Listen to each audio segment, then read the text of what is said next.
नमस्कार दोस्तों, मैं विनय दुबे मुंबई से। सबसे हाथ जोड़ के निवेदन है कि कृपया इस वीडियो को किसी पार्टी का कार्यकर्ता बनकर मत देखिए। आप भले विश्व के किसी भी राजनीतिक दल से संबंधित होंगे, लेकिन इस वीडियो को एक आम भारतीय बनकर देखेंगे तो आपको इस वीडियो का महत्व समझ में आएगा। विनय दुबे ने आज तक किसी पार्टी की चाटुकारिता नहीं की है। किसी नेता के अड़ुए सहला के विनय दुबे यहाँ तक नहीं पहुंचा है।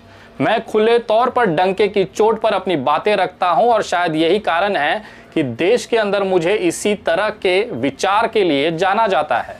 जो भी कहूंगा मुंह पर कहूंगा, डंके की चोट पर कहूंगा, बुरा लगे तो लगे। मुंबई के अंदर अभी कुछ दिन पहले इंडिया गठबंधन का बैठक हुआ। अभी एक राष्ट्रीय पार्टी के राष्ट्रीय प्रवक्ता से मेरी फोन पर बात हो रही थी। मैंने उनसे कहा कि भैया आपको दलितों से और मुसलमानों से क्या दिक्कत है कि आप उनके जो प्रतिनिधित्व हैं, खास तौर पर जब आपकी विचारधारा एक है कि आपको नरेंद्र मोदी भारतीय जनता पार्टी की सांप्रदायिक ताकतों को रोकना है और उससे भी बढ़कर इस देश को जो संविधान को खत्म किया जा रहा है उसे रोकना है, लोकतंत्र को बचाना है, तो आपको भारत से जुड़ना पड़ेगा। भारत का मतलब केवल राजनीतिक दल नहीं है। भारत का मतलब होता है कि भारत का हर वो नागरिक जो इस समान विचारधारा का समर्थन करता है, यानी जो भी भारतीय जनता पार्टी के नीतियों से, उनके कृत्यों से परेशान है, उनकी विचारधारा को नहीं सही मानता, ऐसे तमाम लोगों को आपको अपने साथ जोड़ना पड़ेगा। ये आपका चॉइस नहीं है, ये आपकी जिम्मेदारी है कि इंडिया अलायंस के अंदर उन तमाम राजनीतिक दलों को आपको लेना पड़ेगा। भले व्यक्तिगत तौर पर आप उससे नहीं, उनकी विचारधाराओं को नहीं पसंद करते हो या आपका आपसी दुश्मनी हो। आप इंडिया को, संविधान को, लोकतंत्र को बचाने की बात करते हैं, लेकिन आपको राजनीतिक दल और उनके कुछ नेताओं से आपको दिक्कत है। मैंने उनसे पूछा कि बिहार के पप्पू यादव जो कि एक जनसेवक हैं, लोगों के अंदर अच्छी छवि उनकी बनी है क्योंकि वो कोरोना से लेके बाढ़ के में पानी भर भर के, कमर भर पानी में उन्होंने जाके लोगों की मदद की। एक अच्छा खासा वोट बैंक है उनके पास। भले उनकी सीटें नहीं आती हैं, लेकिन लोग उन्हें वोट तो दे रहे हैं। जाप को बिहार से इंडिया अलायंस में क्यों नहीं लिया गया? उन राष्ट्रीय प्रवक्ता के पास इसका जवाब नहीं था। उसके बाद मैंने पूछा कि ठीक है, बहन मायावती के साथ क्या दिक्कत है, या मुझे आप बता दीजिए कि आपकी राष्ट्रीय पार्टी में ऐसा कौन सा चेहरा है जो दलितों का वोट आपको लाके दे देगा, वो भी कश्मीर से लेके कन्याकुमारी तक। तो उन्होंने बताया कि हमारे पास हमारे राष्ट्रीय अध्यक्ष, मैं खुल के बोल रहा हूँ, कांग्रेस पार्टी के राष्ट्रीय अध्यक्ष खड़गे जी का नाम लिया। मैं आपसे पूछना चाहता हूं कि क्या खड़गे जी जो खुद दलित समाज से आते हैं, बहुत वरिष्ठ नेता हैं, उनका बहुत सम्मान है, लेकिन मैं व्यक्तिगत तौर पर यह जानता हूं कि उनके अंदर वो ताकत नहीं है जो दूसरे राज्यों में जाकर वहां पर दलितों का वोट उनको दिला सके। अगर ऐसा होता तो उत्तर प्रदेश विधानसभा चुनाव में कांग्रेस पार्टी को कितने दलित वोट वो दिला पाए हैं। उसके बाद मैंने पूछा कि क्या आपके पास मुस्लिमों का प्रतिनिधित्व है, तो उन्होंने कहा कि एक बहुत बड़े शायर हैं जो इस समय राज्यसभा के सदस्य हैं, वो हमारे अल्पसंख्यक विभाग के अध्यक्ष हैं, राष्ट्रीय अध्यक्ष। वो पूरे देश में जाकर मुसलमानों को एकजुट कर कर वोट दिलाएंगे। मैंने बोला भैया सुनो, ये मुशायरा नहीं हो रहा है, शायरी कि महफिल जमानी है, वोट दिलाना है। जो इंसान खुद अपनी लोकसभा चुनाव में 5 लाख से ज्यादा वोटों से हारा, वो भी उसी पार्टी से जिससे वो आज राज्यसभा है, कांग्रेस के सिंबल पर, मुरादाबाद जैसी सीट जहां पर बहुसंख्यक जो आबादी है वो मुसलमानों की है, अपने मुस्लिम कम्युनिटी के अंदर 5 लाख वोटों से शर्मनाक हारने वाला इंसान आपको महाराष्ट्र में, कर्नाटका में, आंध्र प्रदेश में, उत्तर प्रदेश में जाकर मुसलमानों का वोट दिला देगा। मैं बोला देखो, कुत्ता पालो, बिल्ली पालो, पर यह गलतफहमी मत पालो कि वो इंसान मुसलमानों का प्रतिनिधित्व है, मुस्लिम कम्युनिटी से आता है, बहुत सम्मान है, अच्छे शायर हैं, अच्छा मुशायरा जमा लेते हैं, महफिल जमा लेते हैं, लेकिन उनकी इतनी औकात नहीं है कि वो मुसलमानों का वोट दिला सके। फिर उन्होंने पूछा कि फिर आप बताइए कि किसको लिया जाए कि हमारा मुस्लिम जो वोट बैंक है वो बैलेंस हो जाएगा। मैंने कहा कि किसी एक नेता के पास मुसलमानों का वोट बैंक नहीं है, लेकिन तमाम छोटे छोटे मुसलमानों के जो रहनुमा हैं या प्रतिनिधित्व करने वाले लोग हैं, उनको आपको एक साथ इंडिया अलायंस में लेना पड़ेगा, ताकि ये जो मुसलमानों के वोट बैंक का जो बिखराव है उसे रोक कर आप उसके अपने लिए, अपने अलायंस के लिए इस्तेमाल कर सकें और ख़ास तौर पर भारतीय जनता पार्टी के जो सांप्रदायिक नीतियां हैं उसे रोक सकें। इस देश के अंदर अगर आज संविधान की लड़ाई कोई लड़ रहा है, लोकतंत्र की लड़ाई लड़ रहा है, तो प्रमुख तौर पर फ्रंट लाइन पे आकर सिर्फ दो समाज के लोग लड़ रहे हैं। एक है दलित समाज, दूसरा है मुस्लिम समाज। यही दो समाज ऐसा है जो लगातार प्रताड़ित किया जा रहा है, इनके रिजर्वेशंस खत्म किए जा रहे हैं, इनके ऊपर अत्याचार किया जा रहा है, इनके घरों पे बुलडोजर चलाए जा रहे हैं। अगर इसी दो कम्युनिटी को, इसी दो समाज को आप बगल कर देंगे तो घंटा का इंडिया जीतेगा। मैंने उनसे कहा या तो आप लोगों की मंशा केवल सत्ता हासिल कर कर राहुल गांधी को प्रधानमंत्री बनाना है, या फिर सही में इंडिया जो कि असली भारत है उसे बचाने के लिए आप लोग लड़ रहे हैं। अगर आपकी लड़ाई असली में भारत को बचाने को होती तो शायद ओवैसी साहब से या बहन मायावती से आपको दिक्कत नहीं होती। उसके बाद उन राष्ट्रीय प्रवक्ता का कहना था कि अरे यार वो तो बीजेपी के बी टीम है। मेरा ये कहना है कि भले वो बीजेपी के लिए काम करे या बीजेपी के साथ काम करे, कोई दिक्कत नहीं है, लेकिन आपके गठबंधन में आने के बाद उनका जो वोट बैंक है वो भी तो आपसे जुड़ेगा। चुनाव में अगर वो आपके साथ, आपके सिंबल पे लड़ेंगे तो वोटों का बिखराव ही नहीं होगा। और किस बीजेपी की बी टीम की बात कर रहे हैं आप? आपके खुद के इंडिया के अलायंस में उद्धव ठाकरे जी बैठते हैं जो कि 30 सालों तक भारतीय जनता पार्टी के गठबंधन के साथ सरकार बनाए, वहां पर बहुत बड़े पदों पर रहे, बहुत सारे मंत्री कराया, 30 साल तक महाराष्ट्र का सत्ता उन्होंने सुख भोगा। नीतीश कुमार जो खुद 20 सालों तक भारतीय जनता पार्टी के साथ अलायंस कर कर मुख्यमंत्री बने रहे, ये इंसान आपको चल जाएंगे अलायंस के अंदर। लेकिन जो इंसान मुसलमानों की बात कट्टरता के साथ रखता है, मुसलमानों को लेकर जमीनी स्तर पर लड़ता है, उनके कार्यकर्ता हमेशा से आक्रामक भूमिका में रहते हैं, ऐसे युवाओं को आपको साथ में लेने पे इंडिया अलायंस का क्या नुकसान है? उनका यह कहना था कि हमारे पास समाजवादी और अखिलेश यादव जैसा चेहरा है जो मुसलमानों को एक साथ ले लेगा। फिर मैंने उनसे पूछा कि भैया जब इतना ही बड़े ताकतवर मुसलमान चेहरा हैं तो अपने घर की खुद की आजमगढ़ की सीट लोकसभा उपचुनाव में कैसे हार गए? वहां पे तो मुस्लिम यादव का जो समीकरण है बहुत तगड़ा था, उसके बाद भी दिनेश लाल निरहुआ आपको हरा कर चला जाता है आपके गढ़ में आकर। अगर मुसलमानों का इतना ही आपके ऊपर विश्वास है तो वो कम क्यों होता जा रहा है? मैंने उस माननीय राष्ट्रीय प्रवक्ता को हाथ जोड़कर बड़ी विनम्रता के साथ कहा कि भैया आप बहुत बड़ी गलतफहमी में हो। समाजवादी पार्टी का जो मुसलमान वोट बैंक है ना वो धीरे धीरे खिसक गया है। वो मुसलमान जो मुलायम सिंह यादव के साथ जुड़े थे ना, वो अखिलेश यादव के साथ उतने कंफर्टेबल नहीं है। जब बात अखिलेश यादव और समाजवादी पार्टी की चल रही थी तो मैंने उन राष्ट्रीय प्रवक्ता को थोड़ा सा आईना दिखा दिया। मैंने उनसे कहा कि कभी उत्तर प्रदेश जाइएगा तो जरा किसी मुसलमान को पकड़ के पूछिएगा कि क्या समाजवादी के पार्टी के साथ है। वो यही कहेगा कि हमारी मजबूरी है, इसके अलावा हम जाएं कहाँ, हमारे पास ऐसा कोई विकल्प ही नहीं है कि हमें दूसरी पार्टियों की तरफ जाना पड़े। अगर हमें सही में अच्छा विकल्प मिलेगा तो हम क्यों नहीं जुड़ेंगे। और रही बात अखिलेश यादव और समाजवादी पार्टी की, तो उस समय वो कहाँ थे जब आजम खान के ऊपर 100 से ज़्यादा मुकदमे डाले गए?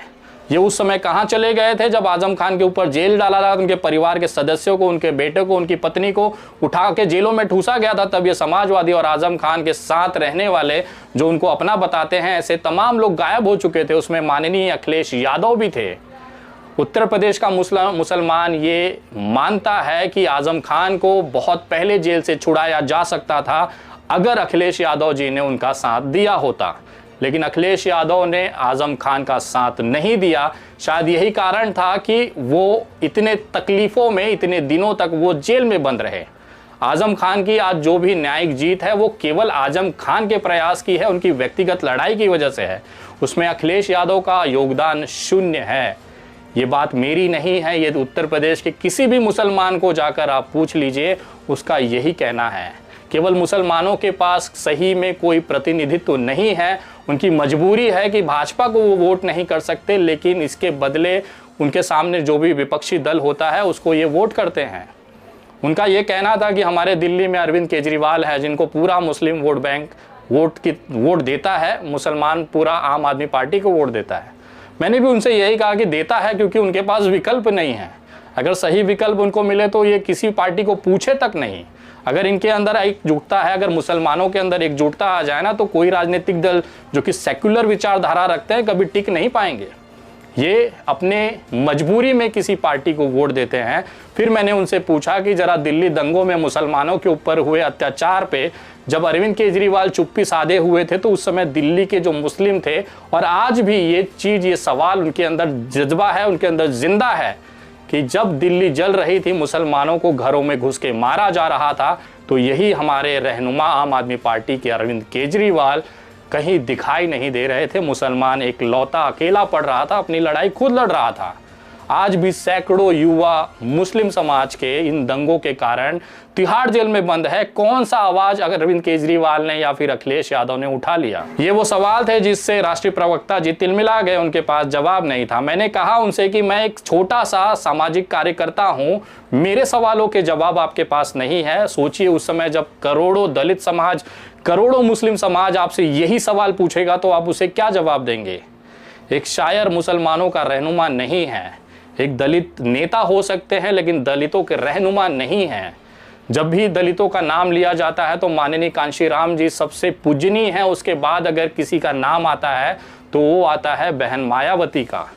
आज भी ये नियम है, दलितों के अंदर ये भावनाएं हैं कि भले चाहे जो स्थिति में रहे, मायावती जी या बसपा जो कहेगी, हाथी के अलावा उनके कोई भी बटन नहीं दबना है। जब ये स्थिति दलितों की आप जान रहे हैं, उसके बावजूद भी राम गोपाल यादव, चाहे लालू प्रसाद यादव, ऐसे तमाम लोग मायावती का बार बार इंसल्ट इसलिए कर रहे हैं कि उनको पता है कि ये वोट बैंक का बिखराव होगा, तभी इंडिया अलायंस को फायदा मिलेगा। तो कृपया अपने जो अलायंस का, जो इंडिया अलायंस का स्लोगन है कि जुड़ेगा भारत, इसको कृपया आप बदल दीजिए, क्योंकि आप भारत जोड़ने के लिए नहीं बैठे हैं। मुझे ऐसा लग रहा है केवल अपने राजनीतिक स्वार्थों को पूरा करने के लिए, सत्ता हासिल करने के लिए आप तमाम लोगों ने ये गठबंधन बनाया है, जिसका खामियाजा आगामी चुनाव में ये देश भुगतेगा। अगर आप सही में इंडिया को बचाना चाहते हैं, भारत को बचाना चाहते हैं, तो आपको पप्पू यादव को भी साथ लेना होगा, आपको मायावती को भी साथ लेना होगा, मुसलमानों के सबसे बड़े चेहरे इस देश के अंदर MIM के ओवैसी साहब को भी आपको साथ में लेना होगा, उत्तर प्रदेश के सबसे युवा क्रांतिकारी नेता चंद्रशेखर आज़ाद रावण को भी आपको साथ में लेना होगा। ये तमाम वो चेहरे हैं जिनके लिए बिना ये इंडिया पूरा ही नहीं होगा। लड़ाई केवल राजनीतिक मत रखिए। देश का हर नागरिक आपकी तरफ उम्मीद बनकर देख रहा है, उम्मीद की नज़रों से देख रहा है कि शायद अब इस तरह की नफरती सोचों को ख़त्म किया जा सकता है। हम जब सारे पार्टी के कार्यकर्ता, सारे पार्टी के लोग जब एक साथ, कार्यकर्ता नीचे ज़मीनी स्तर पर, ये जनता अगर आपके साथ आकर खड़ी होने में कोई दिक्कत महसूस नहीं कर रही है, तो आप लोगों को एक नेता को दूसरे नेता के साथ खड़े होने में क्या दिक्कत है? जाइए ना 10 लोगों का टीम बनाकर मायावती जी के पास कि बहन जी गलती हुई, आपको आना पड़ेगा, हम यहीं बैठेंगे जब तक आप आएंगे नहीं। क्या मायावती जी का दिल इतना छोटा है कि आपके इस आग्रह पर वो नहीं आएंगी? कभी कभी एक कदम आगे बढ़ाने से चीज़ें बदल जाएंगी, भविष्य बदल सकता है। तो वो एक अकड़ अपने अंदर मत रखिए। आपको ओवैसी को लेने में मेरे हिसाब से कोई हिचक नहीं होनी चाहिए। अगर आपका सही में मुद्दा जो है, जो विश्वास है, या आपका सही में जो विज़न है वो भारतीय जनता पार्टी को और 2024 के लोकसभा चुनाव में सांप्रदायिक और नफरती ताकतों को अगर रोकना ही आपका असली मुद्दा है, असली विचारधारा है, तो आपको इन तमाम लोगों को साथ में लेना होगा। आप इस तरह से दलितों को और मुसलमानों को अलग भारत से नहीं कर सकते। ये भारत का वो अभिन्न हिस्सा है जो 50% से ज़्यादा वोट बैंक रखता है और इसके दम पर सरकारें हिलती हैं। आप इनको केवल इसलिए नाराज़ कर सकते हैं, इनके केवल इसलिए उनको नज़रअंदाज कर सकते हैं कि इनके पास कोई उचित प्रतिनिधित्व नहीं है। चलिए, दलितों में तो बहन मायावती जी भी हैं, लेकिन मुसलमानों का क्या? जब बुलडोजर चलता है तो नेता चुप, जब इनके लड़कों को हत्याएं कर दी जाती है तो नेता चुप, जब इनके लोगों को मारा जाता है तो नेता चुप, जब इनके मस्जिदों के सामने मुजरा किया जाता है तो नेता चुप, इनके घरों की औरतों का बुरखा खींचा जाता है, हिजाब पर सवाल उठाया जाता है तो नेता चुप। लेकिन जब वोट आना होता है तो मुसलमान जाएगा कहाँ? अगर ये मुसलमान कहीं नहीं जाए और इसने केवल वोट देना बंद कर दिया कि हमें वोट ही नहीं देना है, तब क्या होगा? आपको अंदाज़ा है, पिछले 5 चुनाव में ADR और NEW की रिपोर्ट है, उसकी रिपोर्ट के हिसाब से 1,24,00,000 से ज़्यादा नोटा का बटन दबाया गया है। मतलब 1,24,00,000 ऐसे लोग हैं जो धीरे धीरे इस चुनाव से दूर होना चाहते हैं। वो वोट देने आएंगे लेकिन किसी को नहीं देंगे, none of the above, NOTA को वोट देके चले जाएंगे। उनका ये विरोध है। अगर ये विरोध लोगों के अंदर, राजनीतिक दलों के अंदर विश्वास को कमी करता हुआ दिखा रहा है तो कहीं ना कहीं ये राजनीतिक दलों का एक सबसे बड़ी कमी है। अपने आपसी मतभेदों को बगल करके अगर सही में इस देश के संविधान और लोकतंत्र को बचाना है तो 2 कदम आगे बढ़ाइए। इससे कोई छोटा नहीं हो जाता, इससे किसी के विश्वास को, किसी के रेपुटेशन को ठेस नहीं पहुंचती, उल्टा ये आपका बड़प्पन होता है। मैं देखना चाहता हूं कि राहुल गांधी खुद अपनी गाड़ी उठाकर मायावती जी के पास जाकर बैठे और उनसे निवेदन करे कि आपको इस अलायंस में आना है। मैं दावे के साथ कहता हूं कि मायावती जी इतनी छोटे दिल की नेता नहीं है, इतने हमेशा से उन्होंने यूपीए के साथ में रही हैं, तो इस बार भी उन्हें कोई दिक्कत नहीं होगी। लेकिन एक सही अप्रोच की ज़रूरत है इस इंडिया अलायंस को अगर सही में सफल बनाना है। मैं तमाम उन लोगों से कहना चाहता हूं जो इंडिया अलायंस के लिए काम कर रहे हैं, दिन रात सोशल मीडिया पे लिख रहे हैं, मैं रिजल्ट अगर बता दूं कि अगर इन तमाम लोगों को इंडिया अलायंस के साथ नहीं जोड़ा गया तो आप तमाम लोगों की मेहनत पर एक पानी फिर जाएगा, एक बहुत बड़ी निराशा आपको 2024 के रिजल्ट के समय दिखेगी। अगर इन तमाम जो छोटे दल हैं, राष्ट्रीय दल हैं, अगर इनको एक साथ नहीं जोड़ा गया तो ये क्लियर मैसेज इंडिया अलायंस ये देना चाहता है कि हम अपनी मनमर्जी करेंगे, हमारा कोई भी विश्वास लोकतंत्र बचाने या संविधान बचाने का नहीं है, हम केवल प्रधानमंत्री पद के लिए लड़ रहे हैं। प्रधानमंत्री के लिए जो भी हमें ऐन प्रेन प्रकरण करना पड़ेगा हम करेंगे, हम खेतों में जाके वीडियो शूट बनाएंगे, हम खाना खाते समय वीडियो बनाएंगे, हम अलग अलग जगह पिकनिक मनाने अलग अलग शहरों में बैठ के करेंगे, लेकिन रिजल्ट जो होगा वो 0 बटा सन्नाटा ही होगा। विनय दुबे की ये बात आप लिख कर ले लीजिए। इस देश के अंदर आप दलितों को, मुसलमानों को कभी भी नज़रअंदाज नहीं कर सकते। मैंने उन राष्ट्रीय प्रवक्ता को कहा कि भाई साहब आपकी अपनी औकात पता है, कौन सा वोट बैंक है आपके पास जिसके दम पे आपके अंदर इतनी अकड़ है। भारतीय जनता पार्टी को 70% ब्राह्मण वोटर हैं, ब्राह्मण वोट जो होता है 70% वो भारतीय जनता पार्टी के पास जाता है। आपके पास क्या है? केवल 10%, वो भी वो जो आपका कार्यकर्ता है, पारंपरिक जो कांग्रेस का वोटर है ब्राह्मण समुदाय, वही आपको वोट देता है। इसके अलावा कोई नया वोटर आपसे नहीं जुड़ा है। क्षत्रियों की, राजपूतों की बात करें तो 95% क्षत्रिय जो हैं वो बीजेपी के साथ एक पैर पर खड़े हैं पूरे देश के अंदर। कांग्रेस और इंडिया अलायंस की बात बता दीजिए, कितने राजपूत आपके साथ हैं। वैश्य समाज की जो कि बनिया जिसे आप कहते हैं, वो तो 95 से 99% बीजेपी का कट्टर वोट बैंक है और उनके साथ ही खड़ा रहेगा चाहे जो स्थिति हो जाए। उसके बाद आप आ जाइए कायस्थ समाज, ये पूरा का पूरा 95% कायस्थ समाज जो है वो बीजेपी का वोट बैंक है। अगर आप पिछड़ों की बात करें तो 30% से ज़्यादा जो पिछड़ा वोट बैंक है उसमें बीजेपी ने 2023 तक सेंध लगा चुकी है, जिसमें आपको राजभर हैं, निषाद हैं, उसके बाद में यादव हैं। आप किसी भी उत्तर प्रदेश के 10 यादवों से पूछेंगे तो उसमें 3 आपको भाजपा ही मिलेंगे, जो भाजपा का झंडा उठा के दिन रात समाज में मेहनत कर रहा है, उनको जिताने की कोशिश कर रहा है। बाकी अगर दलितों का पूछ ले कि अगर दलित वोट बैंक, अगर दलितों के पास विकल्प नहीं है वहाँ पर कांग्रेस के अलावा या कोई अच्छी पार्टी के अलावा, तो उनका भी वोट जाता है बीजेपी को। शायद यही नतीजा था 2019 में, जो इतने प्रचंड बहुमत के साथ बीजेपी ने वापस सत्ता हासिल की। दलितों का सबसे बड़ा टर्नओवर हुआ है बीजेपी की तरफ। ये वो सब कारण है जिसको आपको देखना होगा। अगर आप इंडिया अलायंस की औकात की बात करूं मैं, तो क्या वोट बैंक है उनके पास? ब्राह्मण 10%, राजपूत 5%, वैश्य 2%, कायस्थ 5 से 10%, पिछड़ा वोट आपके पास है 40%, लेकिन वो भी डगमगा रहा है। उसके बाद आपका जो सबसे बड़ा जो इंडिया अलायंस का वोट बैंक है वो पता है क्या है? वो है 60%, 70% से ज़्यादा मुस्लिम। लेकिन इसी 70% वोट बैंक को आप नज़रअंदाज कर रहे हो। आपको पता है कहाँ जाएगा, हमारे पास ही आना है, उनके पास कोई विकल्प थोड़ी है। ये गलतफहमी में दूर रहिए। अगर मुसलमान ने चाह लिया, उसने अगर वोट ही नहीं दिया ना, तो आपकी औकात, आपके चीज़ों को 2024 में दिखाई देने लगेगा।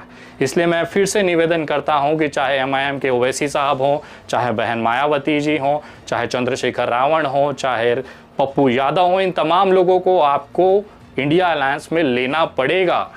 ये निवेदन नहीं है, ये आपकी जिम्मेदारी है कि इनको साथ लेकर ही आप इस तरह की बड़ी लड़ाई लड़ सकते हैं। इस तरह के तमाम हर राज्य में 2-4 ऐसे लोग हैं जिनको बिना साथ में लिए आप ये लड़ाई नहीं लड़ सकते हैं। इनके अलावा अगर आप लड़ते हैं तो रिजल्ट मैं आज आपको बता देता हूँ, वीडियो सेव करके रख लीजिएगा।